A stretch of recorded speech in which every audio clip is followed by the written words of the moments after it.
poor and penniless, hungry, vulnerable, desperation that leads the unaware and unsuspecting to unfortunate consequences.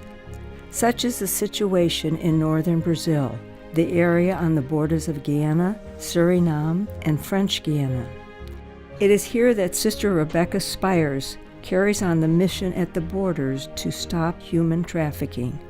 Pope Francis said to go to the poorest of the poor. They are at the borders. It was the traffic of human beings that brought us to this border.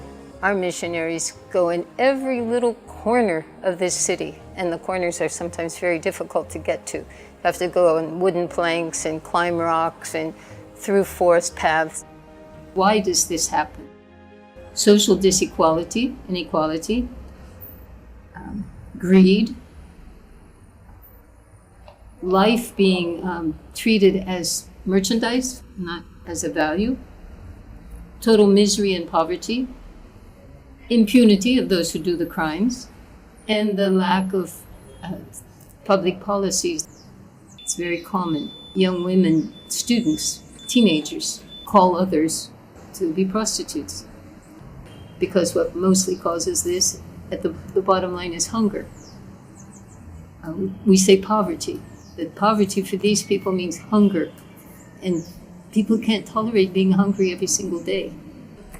And there are three ways to attend to it, three major drives when you attend to it. So a big part of the work is prevention, helping people not fall into it. A second part is helping the victims who have fallen into it but manage to look for help, try to give them some help. And the third part is denouncing this to the proper authorities so that the crime, there has to be some repression of the crimes. So we have a team at this time, and this team visits the communities in Oiapoque. They do have meetings with young people, with children, and with women especially. The mission has a very little office, and it's written Good Samaritan on top so people know they can stop there. And if they stop there, they can use the bathroom, they can have a little snack, a place to rest and to bathe, and also, perhaps most importantly, to get good advice. Julie gave us, for example, to the poor in the places most neglected, and that's where the mission has to go.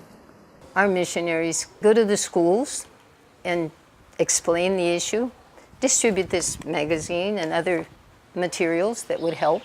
So prevention is first informing, but they also go into the neighborhoods because some of these children never get to school, and they also have a place where they can feel safe and where they can talk. If you can just keep 6 children out of prostitution, that's a victory. If you can get the teachers in the school to not allow the recruiting for prostitution that goes on right in the schools. A young girl, 14 years old, is recruiting other young girls. When there's a change, then this is success.